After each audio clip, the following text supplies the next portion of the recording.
All right, guys, here is our next card, and I love this card because it's so easy. What we're going to do is start. I have a Whisper White card that we will start with, and then I'm just going to add to it a piece of printed paper. We're going to add some stamped images as well as some die cut images. So what I did is I die cut two of each snowflake out of my scrap here.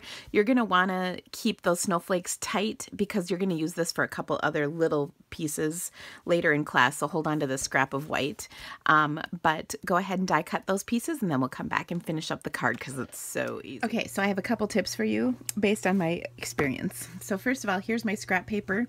You might notice these, which did not actually, and this one didn't either, cut out all the way. And that's because I put them in boom, boom, boom, and then ran them through my Big Shot like this. And it did not cut all the way through because my Big Shot was applying pressure across 3 different images at the same time. So as you can see, it did not actually cut all the way through.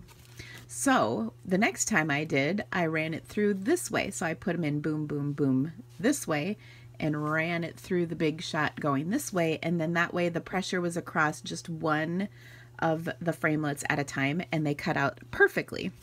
Then I used my die brush, and I found that I lost this framelit, which was making me really mad. Turns out it got stuck in the bristles of my die brush. Let me demonstrate. So it was in the die brush, and I did not notice it because when I set my die brush down, you couldn't see it. But it was actually stuck in these bristles, and so I spent, let's just say, a few minutes feverishly worrying, and maybe I had a couple of choice words that I muttered under my breath that were not appropriate for our viewing audience today. But then I found it in the die brush. Oh, look, I have two. I actually have 2 sets of these dies, but I had to actually use the second set to make the last snowflake. I was a little mad. Okay, but anyway, so that is some tips for these snowflakes. So once I did run them through this way instead of this way, they cut really easily and it was no problem. So that's just a few tips for you on these snowflakes.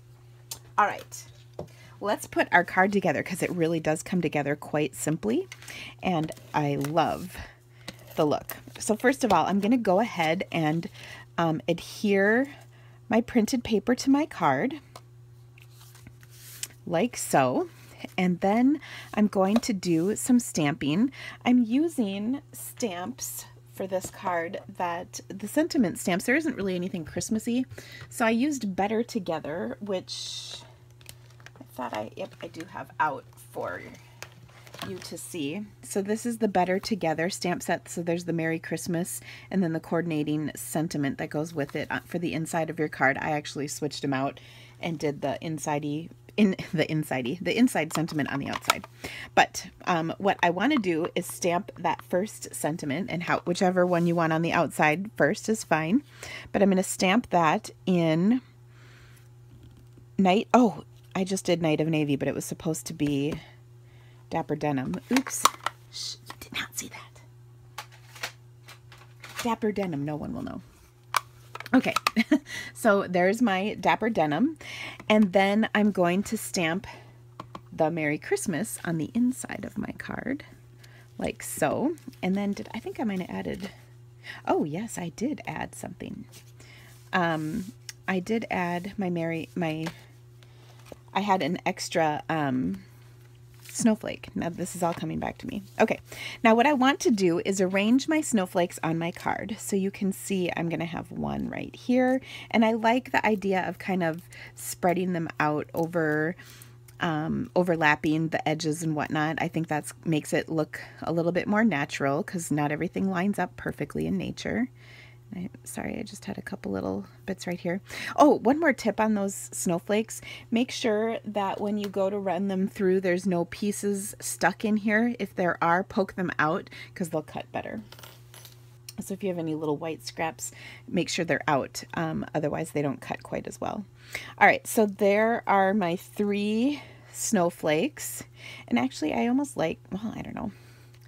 I almost like the simpler one better than my busy card, but you can do whatever you want.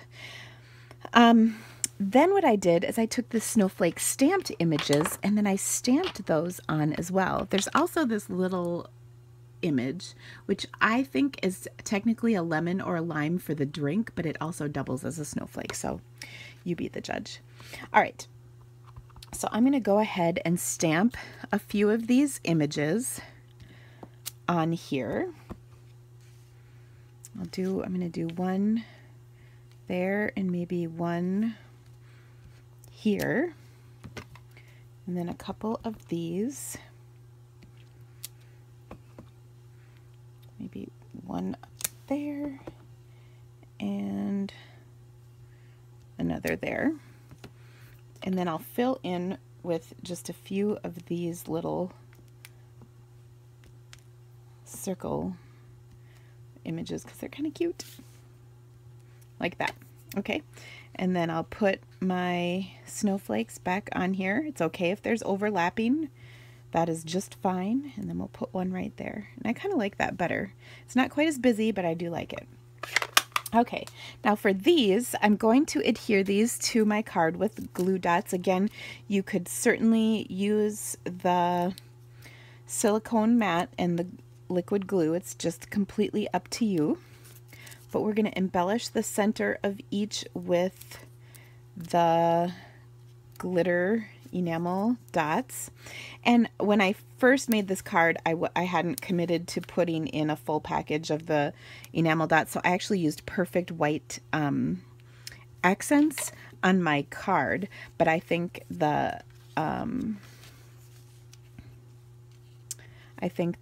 didn't quite leave enough room for my snowflake. Let's just see how. Yeah, it's not quite big. Well, you know, I could use the, oh, I lost my second one in my accident, my little one. We'll put it down here. It doesn't matter. Okay, but we're going to embellish these with the glitter enamel dots, which are so fun, and they're cute. I can't decide where I want this. I guess just right here is probably best. Okay, so the enamel dot, oh goodness, what did I do with mine? Oh goodness. I got all flustered with this. Okay, so I'm going to kind of follow the pattern of the paper. So I'm going to do a dark one at the top, kind of a medium one here where the color of the paper's gotten a little lighter, and then a light one down here. Oh, I want a bigger one than that though. Down here at the bottom. Okay, so it sort of follows the pattern of paper. And then on the inside, I could kind of really do just about anything, but I'll take this one that I started with and put that right in the center. So isn't that cute? So easy and fun. And really you can kind of play with this as you want. You can add more snowflakes if you want. I almost said butterflies. Seriously, Dina. But it's up to you however you want it to look. Here I have a little bit more snowflake action. So I guess it's kind of like snowflakes. Everyone looks different. So there you go.